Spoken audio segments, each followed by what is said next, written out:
Hello, assalamu alaikum. My name is Robbie. I hope this video can add to your insight. I'm informatics student from STMIK Akakam. Happy watching this video. On this occasion, I will try to explain the concept of big data processing, and in this video, I will divide into several topics. Parallel data processing, distributed data processing, Hadoop, processing workloads, cluster, processing in batch mode, processing in real-time mode. Parallel data processing. Parallel data processing involves the simultaneous execution of multiple subtasks that collectively comprise a larger task. The goal is to reduce the execution time by dividing a single larger task into multiple smaller tasks that run concurrently.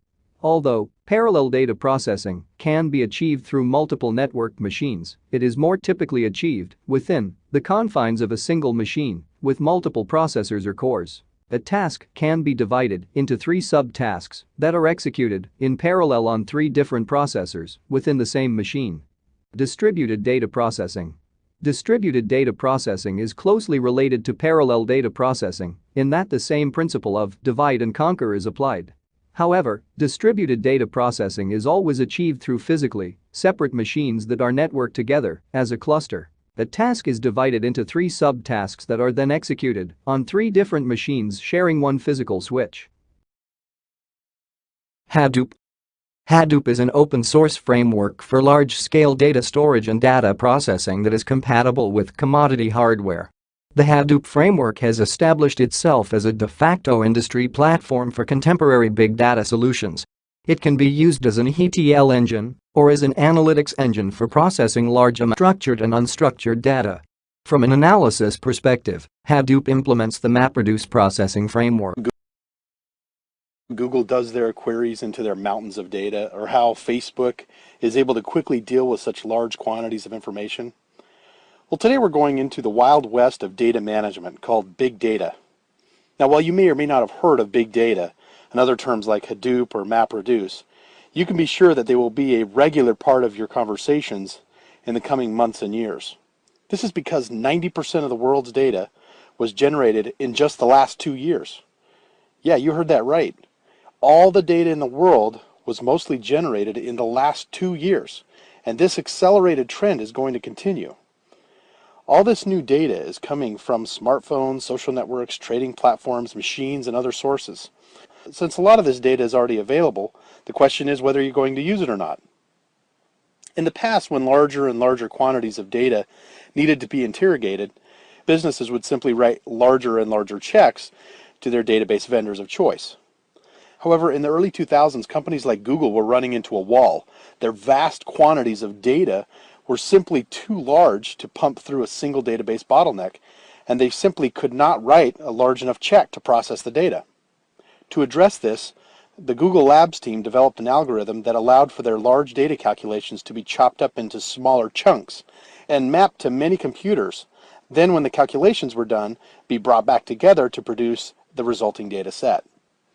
They called this algorithm MapReduce. This algorithm was later used to develop an open source project called Hadoop, which allows applications to run using the MapReduce algorithm. Now, with all these new terms, it's easy to get lost about what's going on here. Simply put, we are processing data in parallel rather than in serial. So why do we call it the Wild West of data management? Well, even though the MapReduce algorithm was released 8 years ago, it's still very reliant on Java coding to be successfully implemented. However, the market is rapidly evolving and tools are coming available to help businesses adopt this powerful architecture without the major learning curve of Java code. So should your business be getting into Hadoop?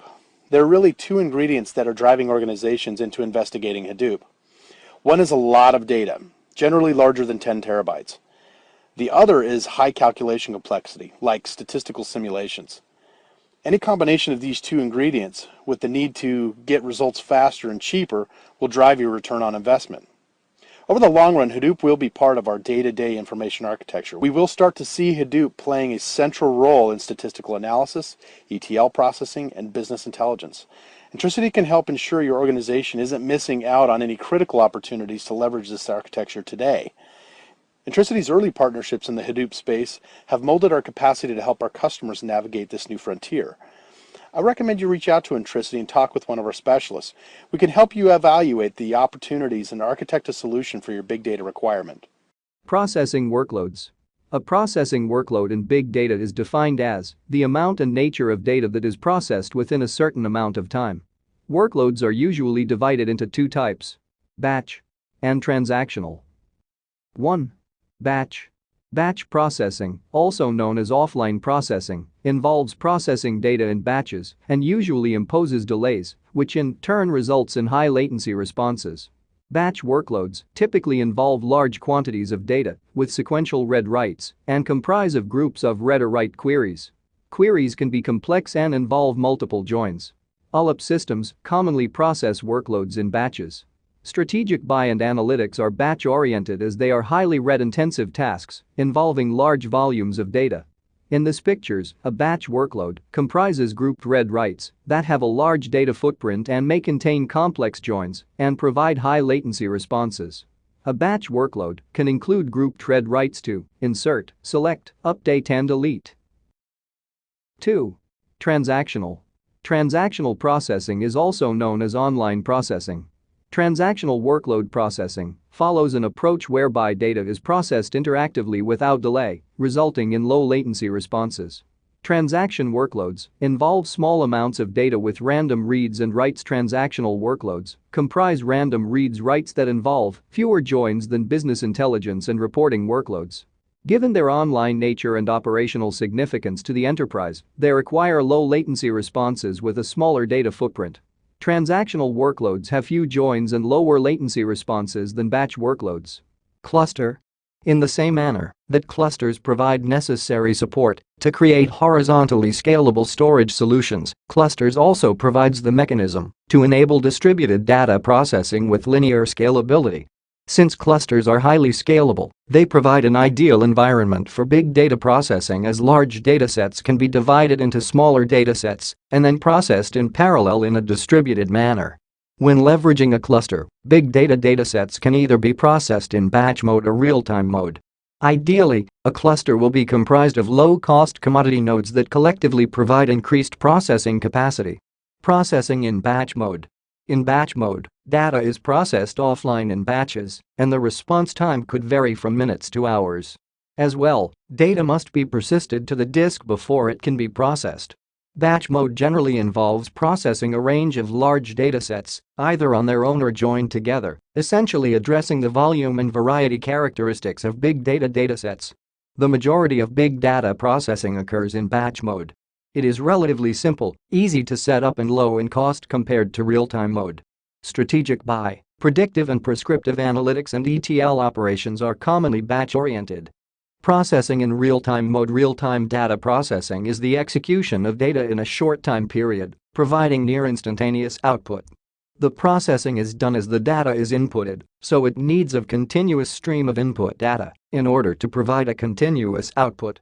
A real-time data processing is also called stream processing because of the continuous stream of input data required to yield output for that moment. Good examples are e-commerce order processing, online booking and reservations, and credit card real-time fraud detection. The biggest benefit of real-time data processing is instantaneous results from input data that ensures everything is up to date. Batch processing, on the other hand, means that data is no longer timely.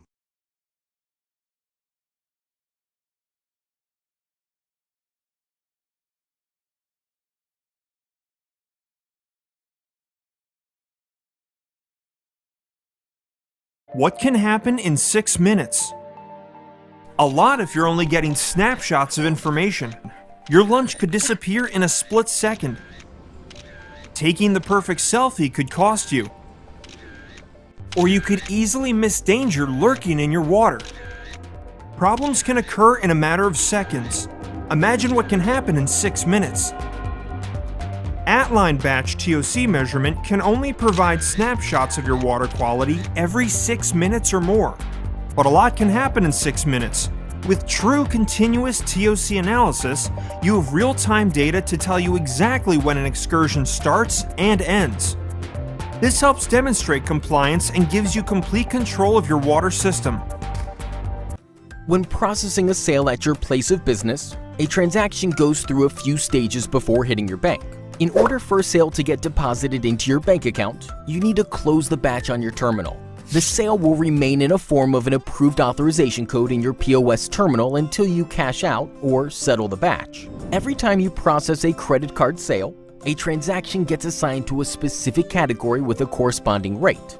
For example, a simple consumer card transaction with no reward program, processed via a chip reader and set within 24 hours will most probably end up in a lower rate category. If the transaction meets all other requirements, but isn't settled within 24 hours, it'll be downgraded and you'll pay a higher rate. Why? Because the longer an authorization code sits in an open batch, the higher the risk. Another factor is the authorization code expiry. MasterCard authorizations, for example, expire in 7 days. So if the batch isn't settled by then, the authorization code sitting in your terminal in the open batch becomes invalid. If you settle the batch with expired authorization codes, the cardholders will be able to win the case, should they decide to file a chargeback with the issuing bank.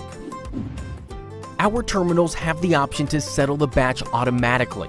We strongly recommend you use this function on your POS device to avoid downgrades and other issues.